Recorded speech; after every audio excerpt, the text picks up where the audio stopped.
Hi, my name is Jon Nelson. For 40 years, I had the wonderful opportunity to take photos in Quetico Park. My wife Marie and I were park rangers at Beaver House Lake, Cache Bay, and Prairie Portage from 1976 to 1988. I then went back to school in anthropology and came back to Quetico Park to conduct archaeological research for 5 summers. During the following 20 years, I took numerous trips into Quetico every year while teaching biology and chemistry in Thunder Bay, Ontario. This hour-long slideshow will feature photos taken throughout the park while gathering information for numerous articles and my book about Quetico Park. Some canoe trips started out in calm, sunny weather. Other days ended very differently. Voles sometimes scampered around in the open on campsites, while bull moose attempted to hide. I would like to dedicate this talk to my wife Marie. We were married for over 40 years and raised two wonderful kids. At her eulogy in 2013, Leaf and Anna spoke directly to her two grandchildren, saying, "Although you cannot reach out and touch her anymore, she is still with you. Her love surrounds you, and her amazing soul and spirit live on in you." Her caring, compassionate spirit now also surrounds her two youngest grandchildren, who never had the privilege of knowing their Grandma Marie. Marie was active in the community, was a terrific teacher, and had a very wide circle of close personal friends. Although she passed away 7 years ago, I still miss her greatly each and every day. It was a long and winding path that led from being born in Duluth, Minnesota, and ending up as a park ranger in Quetico Park. With my father selling farm machinery and automobiles, my early years were spent in small towns in North Dakota and Minnesota. I went to junior high and high school in Montevideo, Minnesota. I had an idyllic youth growing up in the 1950s. We could travel wherever we wanted, and we weren't afraid of strangers. We rode on bikes everywhere, and we could leave our bikes leaning up against a tree and come back 3 days later, and they would still be there. It was a wonderful time and a wonderful place to grow up. I went to Concordia College in Moorhead, Minnesota. It was a Lutheran college where I feel I got a very good education. During my growing up years, high school and college, I was in a monoculture of people that were overwhelmingly Christian with European, primarily Northern European backgrounds. So it was quite a big change, a change that was a shock to my system when I went to graduate school in biochemistry in Washington, D.C.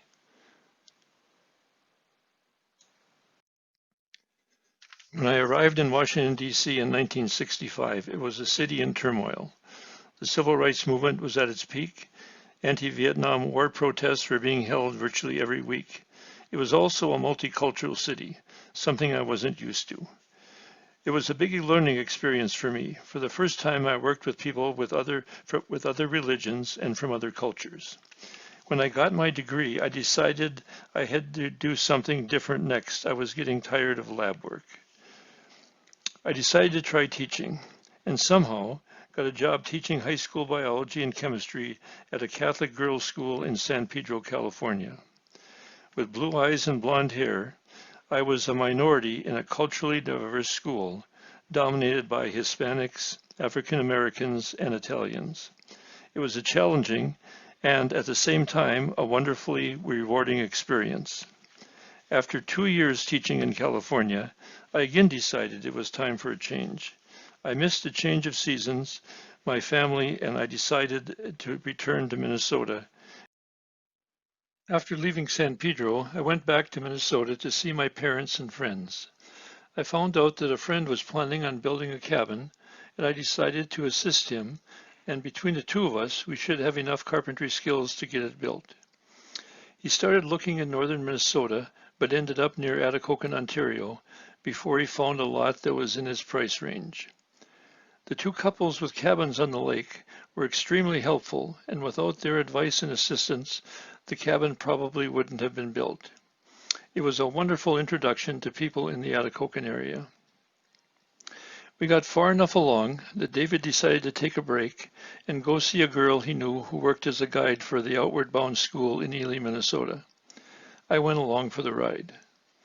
We met her and her brigade returning from a long canoe trip on a bridge over the Quetico River near the Outward Bound School. I talked to the other instructor and we found we had a lot in common. She didn't realize this, but I fell instantly in love. We were married 6 months later. This photo of Marie, then Marie Pelcola, was taken by someone from Outward Bound in 1969.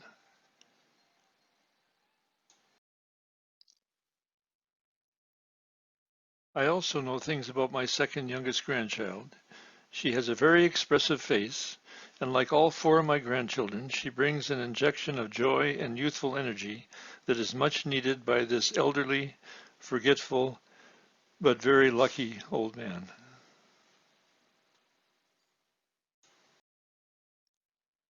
Moving water is sometimes slowly moving water, like it is here on Mac Creek as it flows from Mac Lake towards the Wawiag River.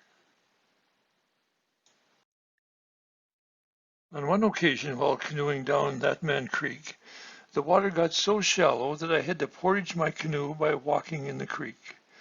I did this for a short distance before the creek was deep enough to float my canoe again.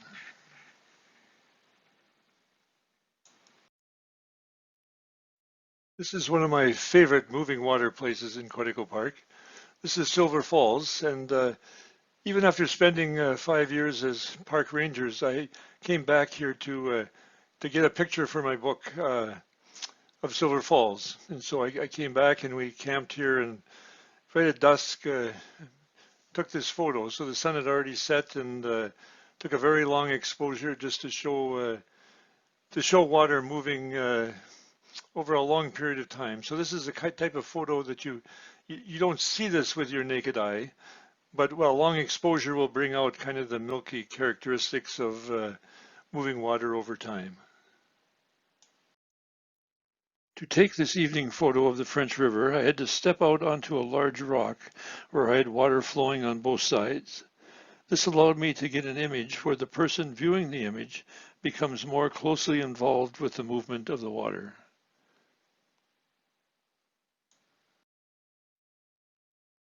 Yeah, another exceptionally, to me anyhow, exceptionally beautiful place in Quetico is a creek that flows between Roland and Middle Roland in the in the southwestern part of Quetico Park.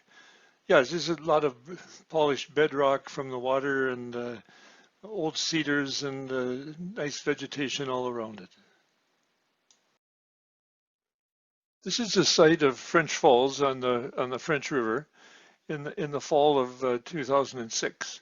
It had been a very dry year of drought, and as you can see, there is very little flowing water in this photo. This is a photo taken from the same spot. This was in the spring of 2008, a year obviously with heavier rainfall and a lot of melting snow. So this is about as much water as I've ever seen coming over French Falls. This is an unnamed creek in Quetico Park in early summer. And the long exposure here kind of makes this, to me anyhow, gives it a very peaceful, serene feel to it. This image has more detail than is usually found in a photo, and that is because it is an HDR image, where many individual photos at different exposures are combined into one. You may be wondering how two people from Minnesota ended up as Quetico Park Rangers. It's a complicated story, of course, but came down to wanting to live a more relaxed outdoor life after spending our first year of marriage in a suburb of St. Paul, Minnesota, me teaching and Marie working as a legal secretary. We had friends who also had decided to live a more relaxed, outdoor-oriented life. A combination of youthful enthusiasm, previous great experiences in Quetico and the surrounding area, and a desire for a changed lifestyle led us to buying a very small resort with 4 cabins, gas pumps, and a minnow shack just east of Atikokan, Ontario. Near the beginning of our 3rd year, we sold it, and we all found other jobs in Atikokan. 2 years later, we were hired as Quetico Park Rangers. We didn't expect that moving to Canada would be difficult, and we were right. We fit in smoothly into the Atikokan community. The only difficulties were trivial things like learning new terms for familiar objects. Couches became Chesterfields, napkins became serviettes, stocking caps were toques, and men's underwear was gotch. In addition, aspen were called poplar, northern pike were called hammer handles, and partridge, during hunting season for them, were simply called chickens. As landed immigrants, we were immediately granted the same rights as Canadian citizens. Our first winter in Canada, I came down with unusual and troubling symptoms. After a full day at the hospital, blood tests, x-rays, etc., I was diagnosed as a type 1 diabetic requiring insulin, needles, and other paraphernalia. When this long day was over, this being our first doctor's visit or hospital visit, we asked what we owed. We were met with smiles and told there was no cost. I should just go home, rest, and get better. The people in Atikokan and surrounding area were very similar to those we knew in Minnesota, and we were accepted as full-fledged members of the community and country. Looking back, it was probably very similar to the way Marie and my ancestors were treated when they came to Minnesota in the mid-1800s and early 1900s. Just like them, we stayed in our new homeland and became thankful and enthusiastic citizens. Marie and I, along with our son Leaf and daughter Anna, sat in front of the Prairie Portage Ranger Station in 1987, our last summer as Quetico Park Rangers.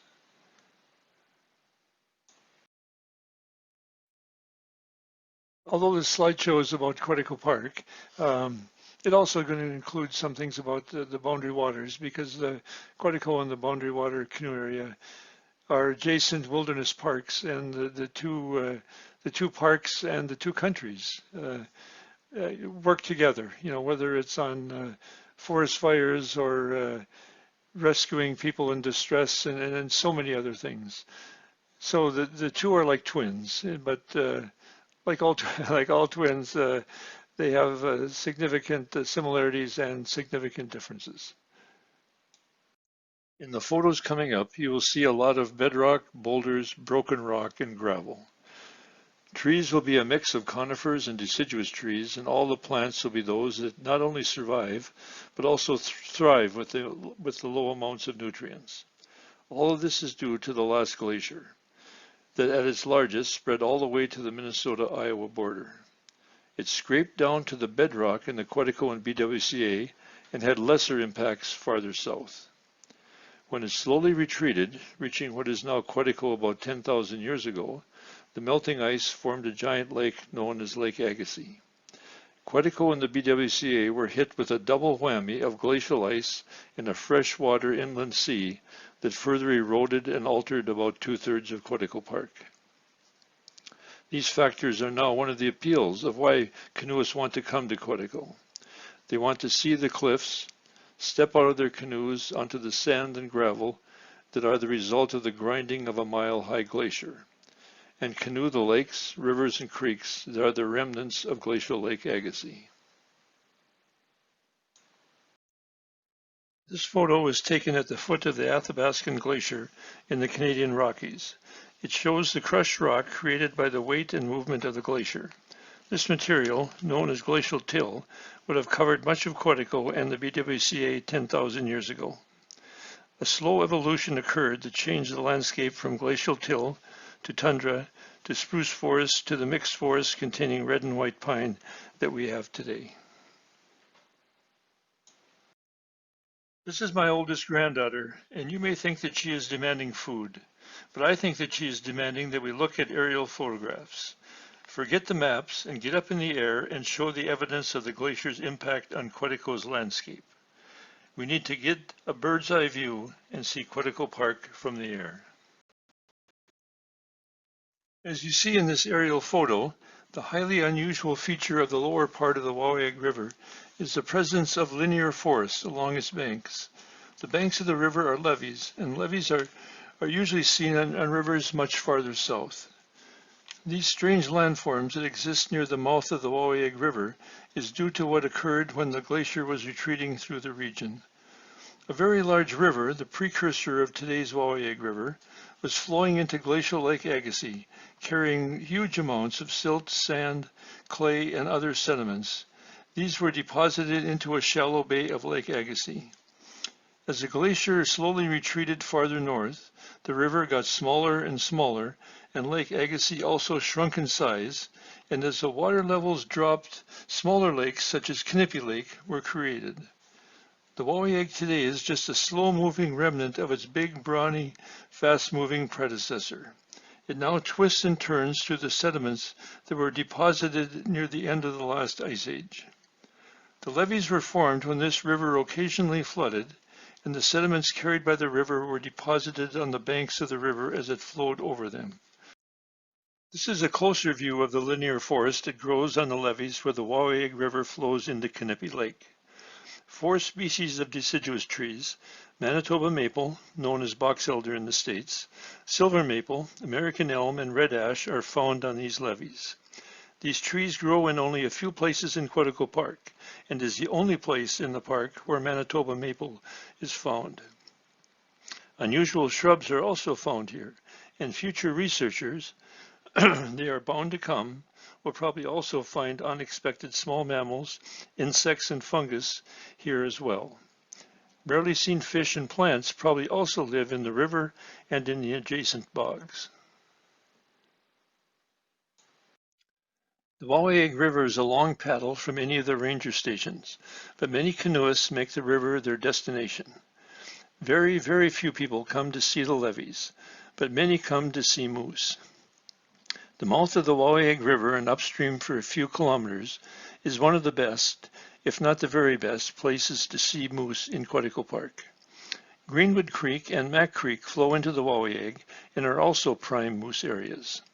The reason for the high numbers of moose is the rich sediments that form the levees also support the rich plant life in the river. The previous 3 photos of the Wauyeg River and this one and the following 3 images were taken for my book. I was told about a pilot from Atikokan that had his own plane, had a really good reputation, and was willing to take off as soon as there was enough light. The quality of aerial photos depends as much on the pilot as on the photographer. The pilot has to be willing to circle around the area to get a good angle on the early morning light, and also to dip the wing down at the appropriate time to give me a good angle on the area to be photographed. We took off as early as we could in light fog on Steep Rock Lake and got over the northeastern part of Quetico Park just as the sun was coming up. It was as terrific as conditions can get for aerial photography. I don't know the exact location of this photo, but it was somewhere just southwest of French Lake.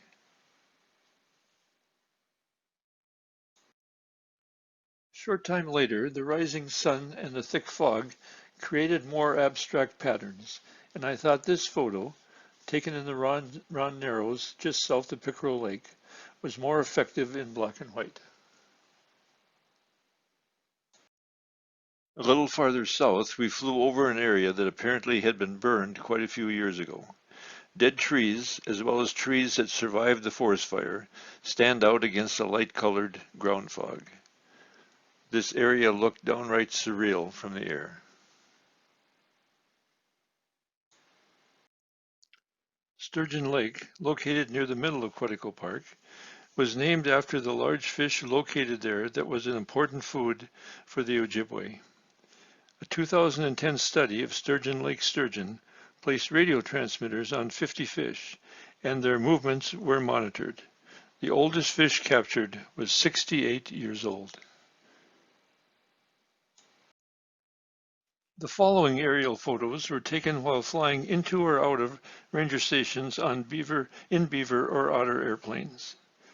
Sly Lake is a seldom visited lake in the northwest part of Quetico Park. This photo was taken on a trip between Nim Lake and the ranger station on Beaver House Lake. When flying over Quetico Park, you can often see evidence of past human activities. This photo of Sly Creek, flowing into West Bay of Quetico Lake, shows the remains of an old logging road and a bridge over Sly Creek. The sites of old ranger cabins, fur trade posts, logging camps, and other locations of human use can often be identified from the air by the altered vegetation at these sites. You can also often see evidence of animal activity. The meandering line near the edge of the tree line in this photo probably shows a well-used moose trail.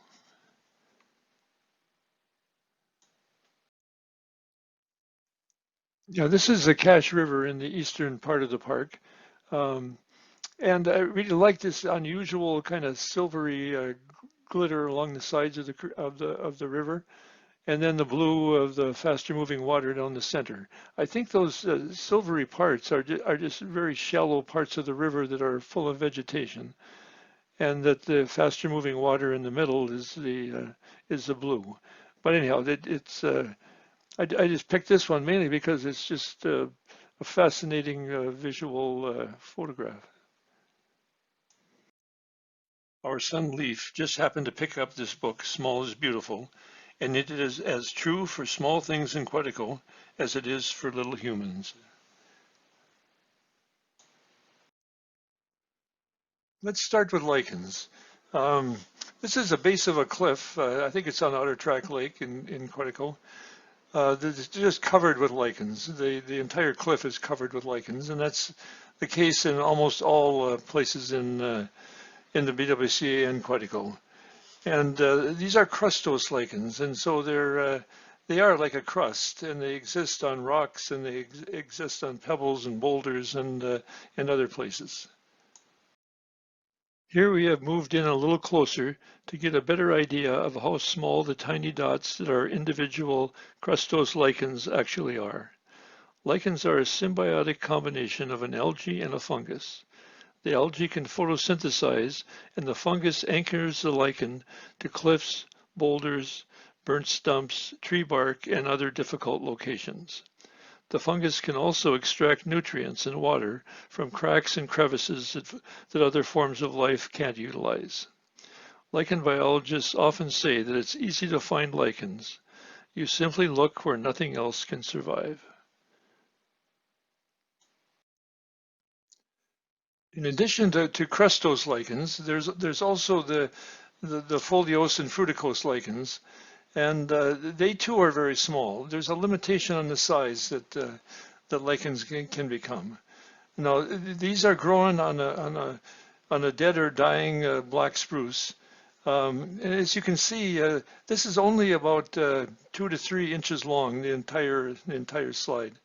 So they're not very big, but they contain a huge variety, and you can get a little ecosystem that grows just on the tip of a branch. This lichen appears to be calling out for attention while standing on a crustose lichen-coated branch on a dying spruce tree. The dancing lichen only stands about 3 centimeters tall. Jack pine cones require heat from a forest fire in order to open and release their seeds. If no fires occur during their years as a mature tree, the cones don't open.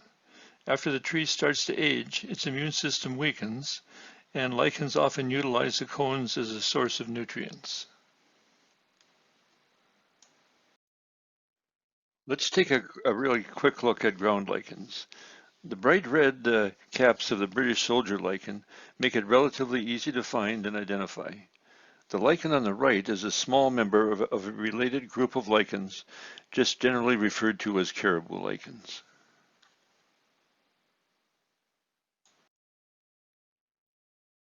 If you get up real close with a macro lens and photograph the intricate interior of a caribou lichen, you can see that it looks like coral, or what I imagine brain tissue must look like. The dark tips on the branches of the lichen are the reproductive part of the lichen. It is a complex process because both the algae and the fungus have to be present to form a new lichen. This photo shows a predator and its prey inside a daisy flower. A ghost spider used the white petals as camouflage and jumped out to grab and kill a honeybee looking for pollen. The honeybee apparently came from hives kept by a woman living along the railroad tracks just north of Quetico Park.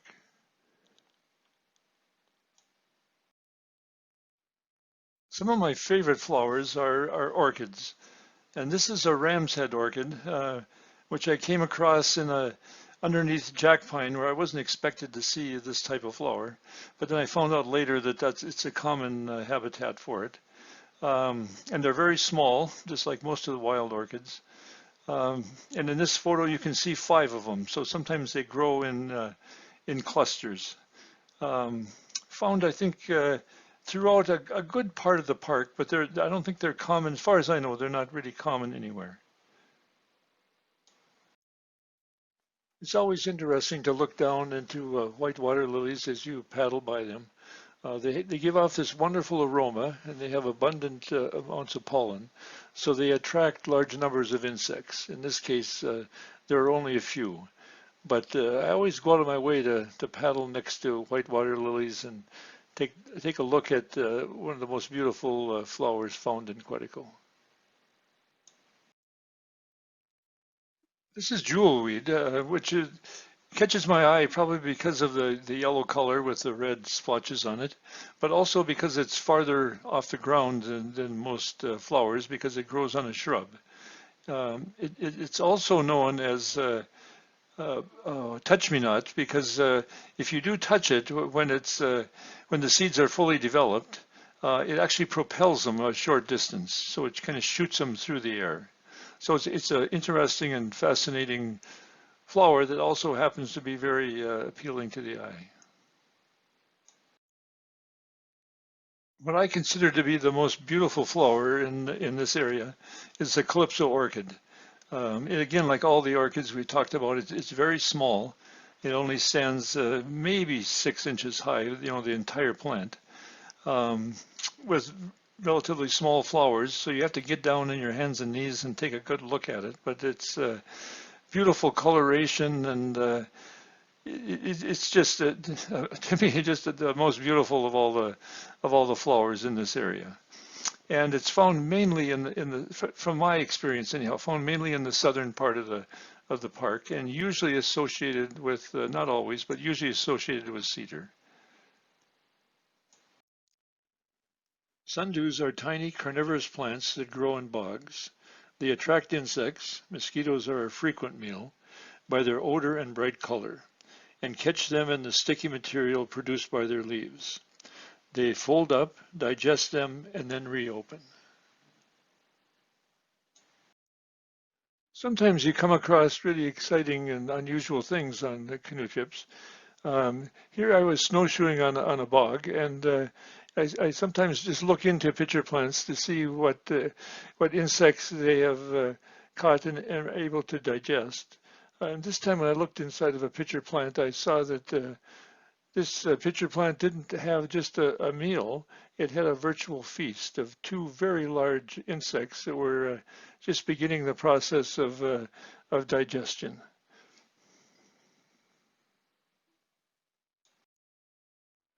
Occasionally I came across things that were so unusual I had no idea what they were. So I photographed this and then showed the photo to Shan Walsh, and he said that it was a freshwater sponge. I didn't realize there was such a thing. But there it was, and it's found in a very shallow, sandy area on Pickerel Lake.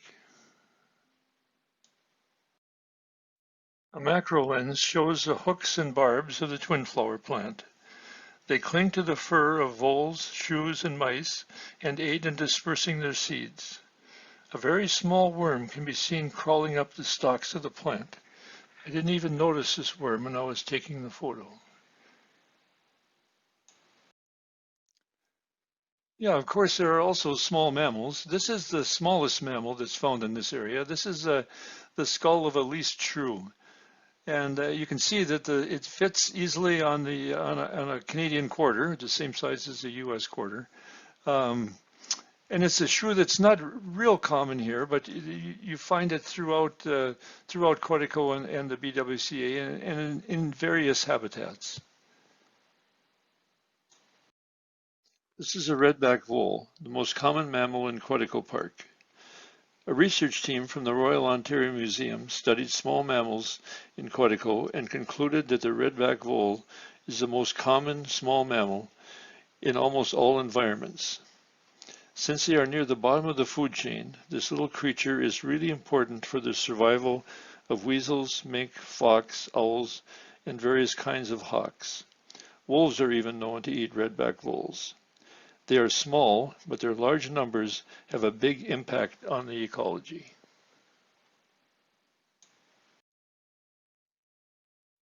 Yeah, once many years ago, I was sitting alongside of a beaver house eating a granola bar, probably, and up walked this beaver onto the top of the beaver house with a load of mud tucked underneath his chin. And he was doing repairs on the beaver house. And I'd noticed that there had been activity in the area. That's why I was sitting there having lunch. Uh, but I was surprised that it walked up and didn't pay any attention to me and patted it down. I was hoping he would turn around and bat it down with his tail, but he didn't do that. And I guess beaver don't do that. But it was interesting to watch him. He just dropped the mud and pushed it down with his hands and waddled back down into the pond to look for more mud. Beaver use their chisel-like teeth to not only cut down trees, like this large poplar, they also use them to chew off branches and to cut down small trees to obtain logs and branches of appropriate size for constructing a dam and a beaver lodge. The dams greatly alter the environment. They create ponds that benefit frogs, turtles, ducks, moose, and scores of other creatures. They get the energy to do this by chewing off the new bark and underlying cambium layer of smaller branches.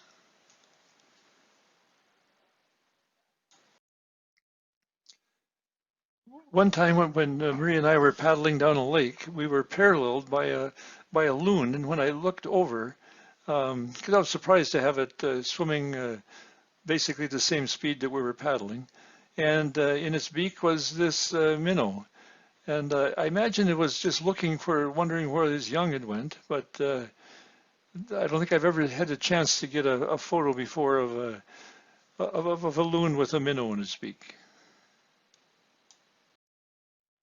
On an early spring canoe trip with Tom Yata, a good friend and canoeing partner, we came across a creek teeming with spawning suckers.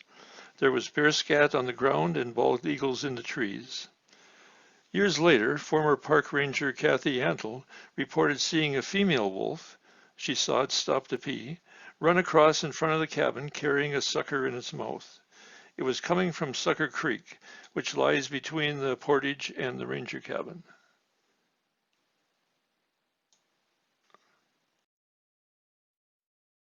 Like most people, I really like eagles and osprey and ravens and big birds of all kinds.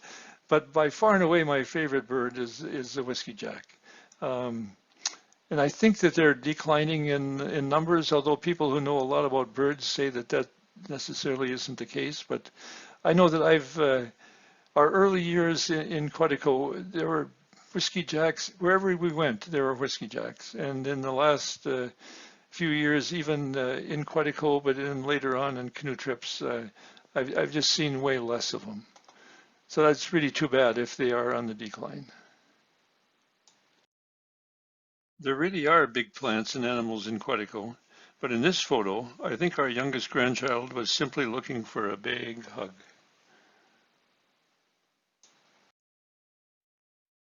There are also some big trees in Quetico Park, and one of the best places to see them is on McNeese Lake, which is renowned for the old growth red and white pine. There was a fire there a few years ago that actually did kill some of the big pine, but in the long run, it'll be a positive thing because it also cleared out some of the undergrowth and it'll allow some other younger pines to start, including red and white pine, to grow. So it's an incredible lake, and if you get a chance to see it, I really highly recommend it. This is one of the biggest of the white pines that I saw near the shores of McNeese Lake, and this is actually on the portage from McNeese into Cassiopeia. Sometimes you don't see the animals themselves, and you just see evidence of their passing, and that's what happened here. And on one cold February morning when I was walking along snowshoeing along the French River, and saw these tracks and they looked fairly recent, of a otter that was traveling alongside the edge of the river. In one of our early years at Beaver House Lake as park rangers, we heard from canoeists arriving at the ranger station that they had heard wolves howling early in the morning as they were portaging from the car parking area to the canoe landing. As soon as I could, probably the next morning, I crossed the lake and went walking on the old logging road. I hadn't gone too far when I got a brief look at a wolf off to the side. I attempted to follow it and decided it was a lost cause. I went a little bit further and crouched down behind a boulder and tried something my father had taught me decades and decades ago. I placed a long piece of grass between my thumbs and simply blew. That produces a squeaky sound that is supposed to mimic a wounded small animal. I didn't expect it to work, but after a short time a wolf appeared and jumped up on a downed tree trunk. The wolf looked at me just as I took the photo, and the startled wolf half fell, half jumped off the log and disappeared. It was a very brief encounter with what was probably a young wolf that wasn't very wary, and since the wolf came back, it may have been simply curious.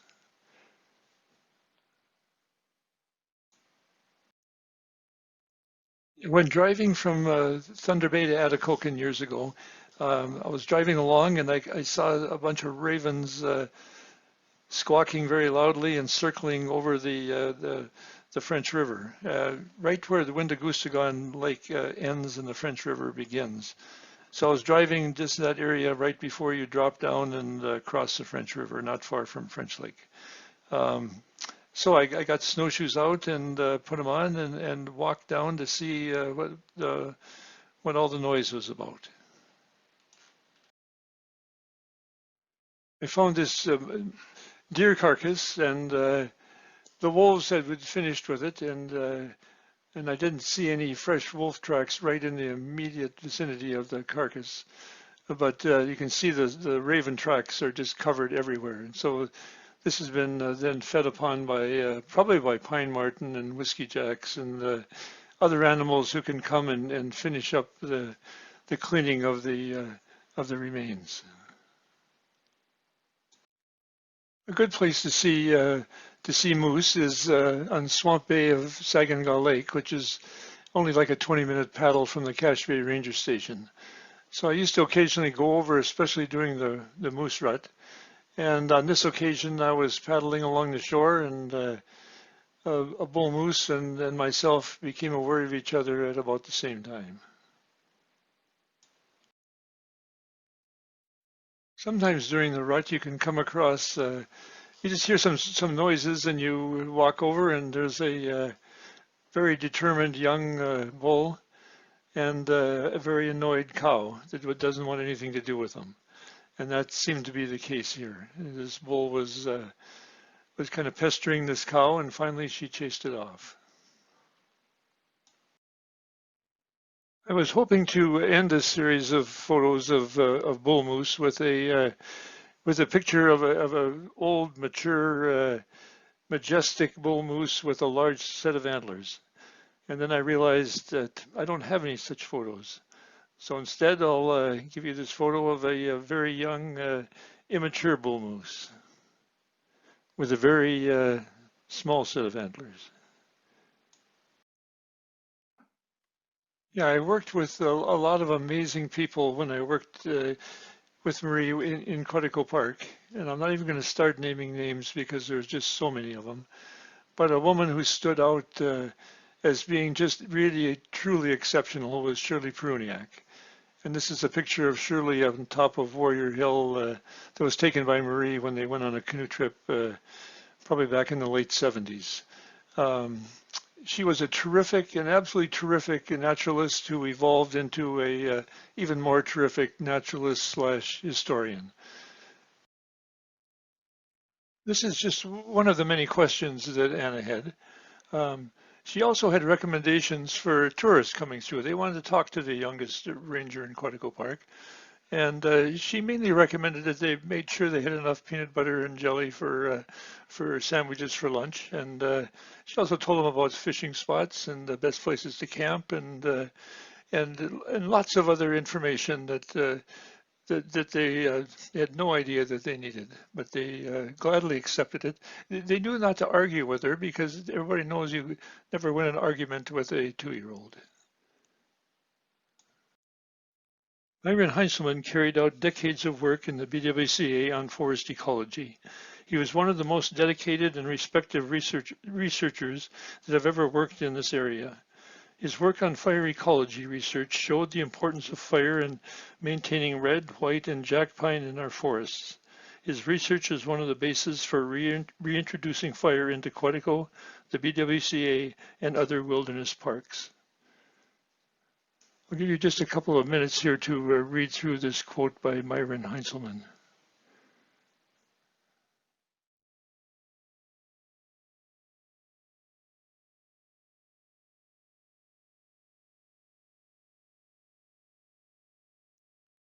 Many studies on regrowth after forest fires of varying intensity have been, and currently are, being conducted by park naturalists and by researchers in Quetico and the BWCA. They are taking advantage of natural fires and prescribed burns.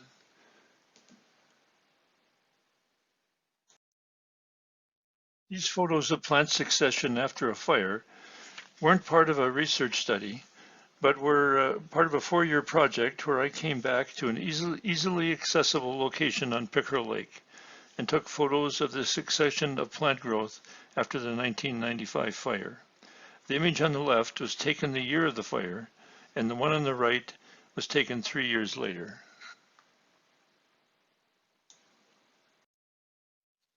This photo shows a Quetico Foundation biologist intern collecting fire scar samples in a study to assess the number of historic fires that have occurred in red pines in Quetico Park.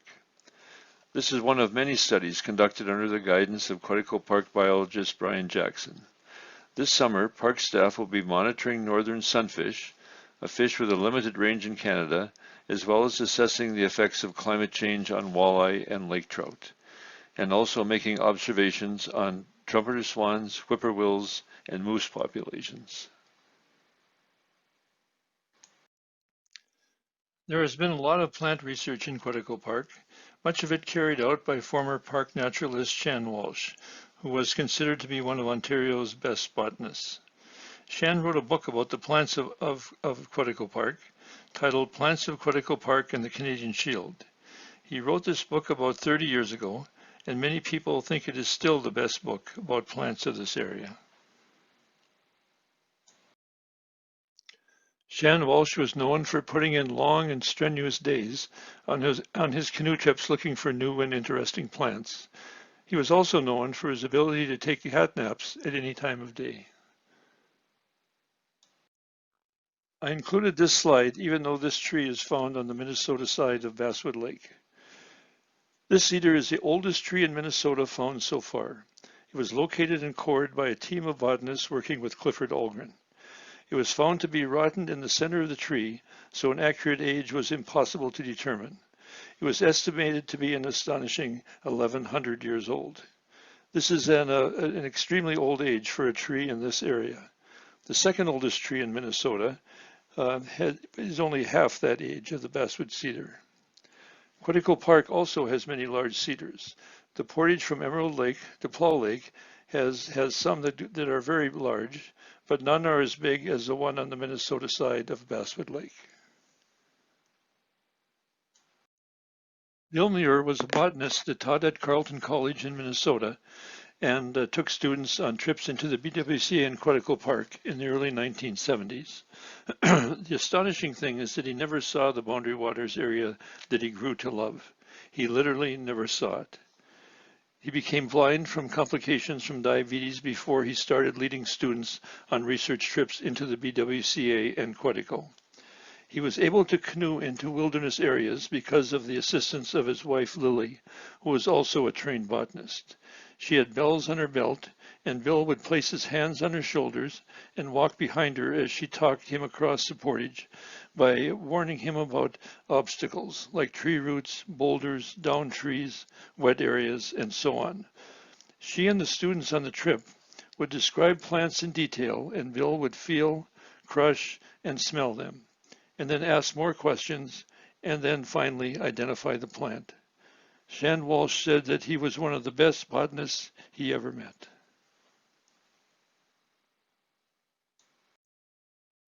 Artifacts collected by park staff and some found and turned in by canoeists that encompass everything from Paleo-Indian spear points to crosscut saws and axes are cataloged and stored in the basement adjacent to the library at French Lake.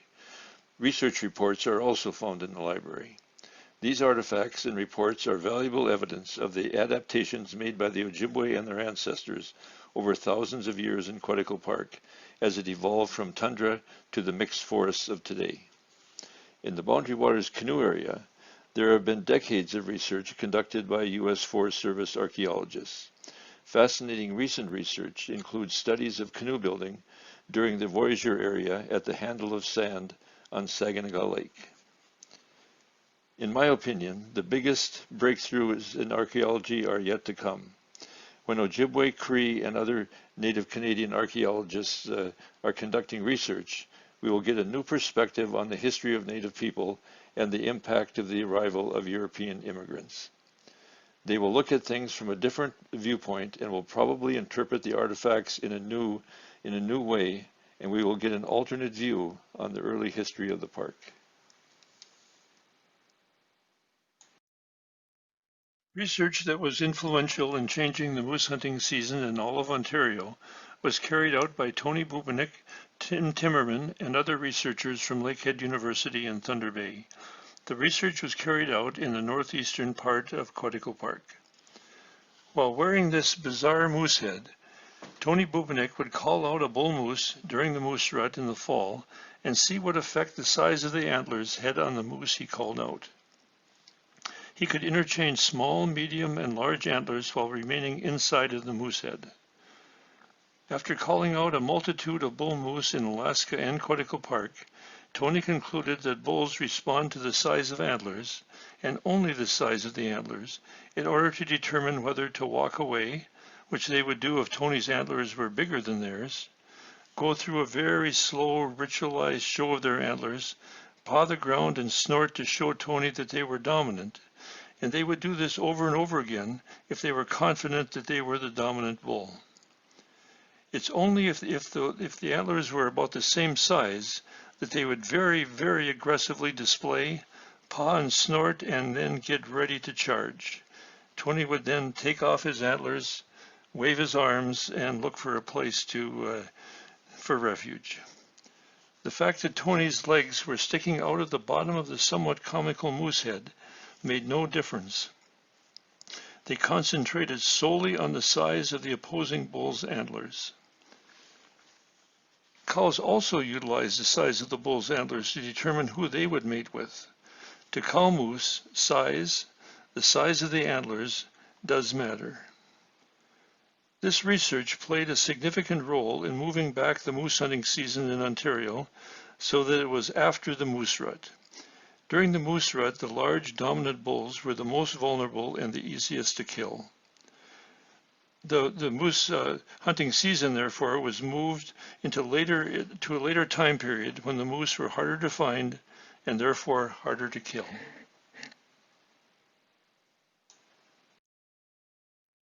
Pictographs are prayers.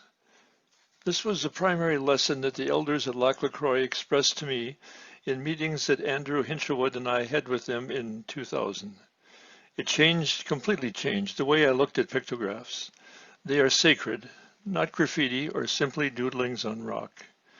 I didn't photograph pictographs after that, and I am using tracings in this presentation that Selwyn Dewdney did in the 1960s for his and Kenneth Kidd's wonderful book on pictographs. The spear in the back of the moose may be an example of a ritualistic killing of the moose, known by some archaeologists as hunting magic. Some pictographs, like this one on Crooked Lake that is often called the pipe-smoking moose, are simply mysterious. It is generally believed that pictographs in this area are probably hundreds, possibly even thousands of years old in some cases. Their meanings are deeply embedded in Native Canadian and Native American cultures. There is a long history of injustices done to Native North American people, and the spiritual beliefs and practices, for easy to understand reasons, haven't been freely shared with non-Native people. My understanding is that pictographs should be treated with the respect that spiritual objects should receive.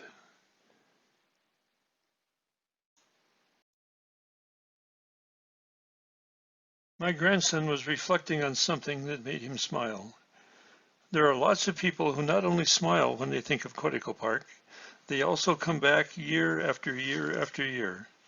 Marie and I used to look forward to seeing people who we knew and who we had seen many times. Every park ranger I have talked to said they anxiously await canoeists who keep returning. Let's take a quick look at some of the reasons people keep returning to Quetico.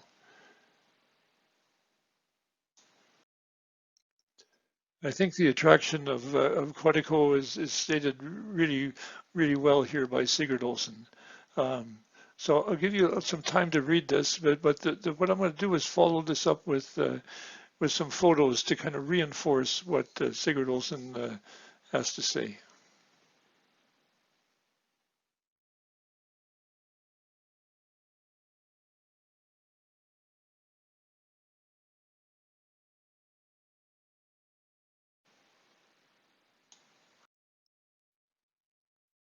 I think part of it is just the obvious one. It's just the absolute beauty of Quetico. You know, the landscape, whether you see it from the air as you do in this photo, or if you see it from the ground as you will in the photos coming up. We also see a lot of Quetico from a canoe.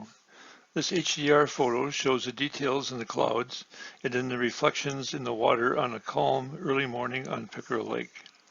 It also shows that a moose swam across and arrived here before I did.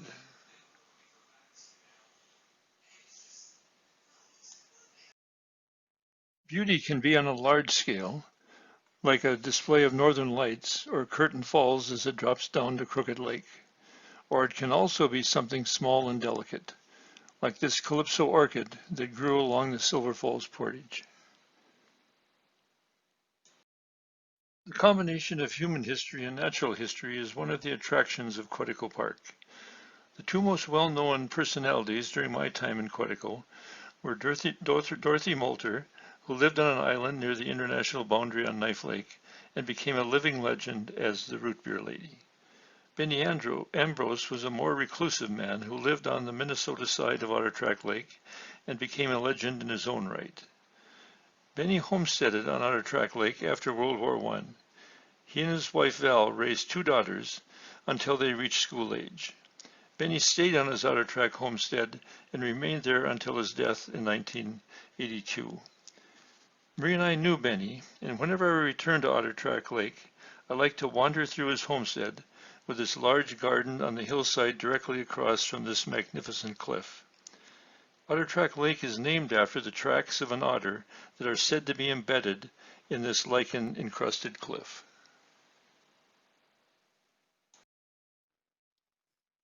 Another obvious appeal of coming back for trip after trip into Quetico is the possibility of bringing your children into this wonderful place also. So here I was at the top of Louisa Falls with Leaf and Anna.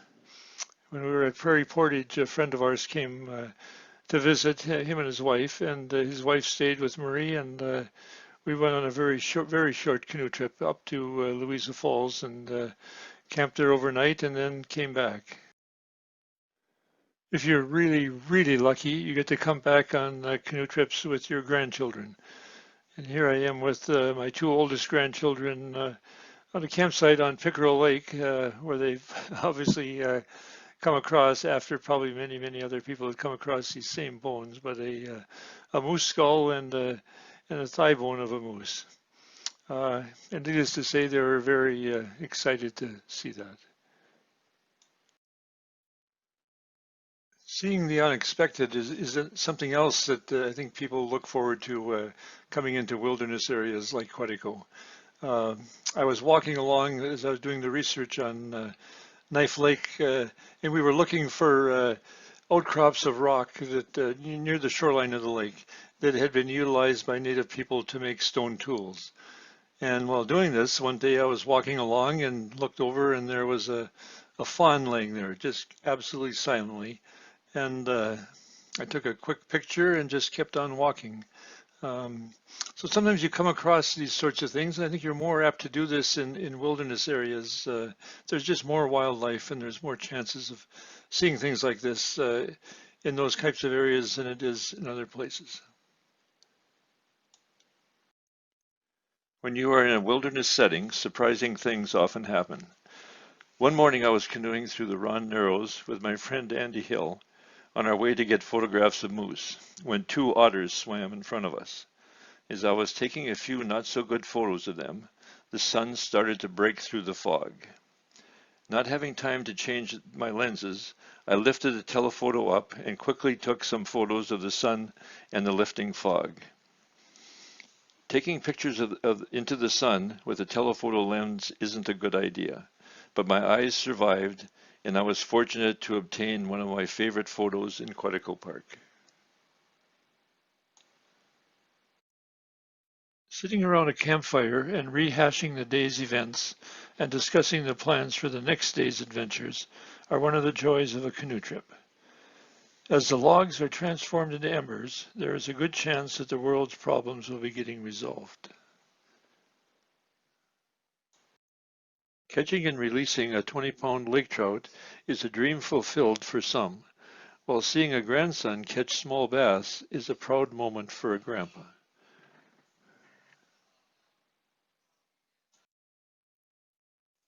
The things that kept bringing me back to Quetico, the gratification of conducting research, the exploration of new areas, being shown new and interesting things and places by Marie and other canoeing partners, and the joy of stumbling across the unexpected.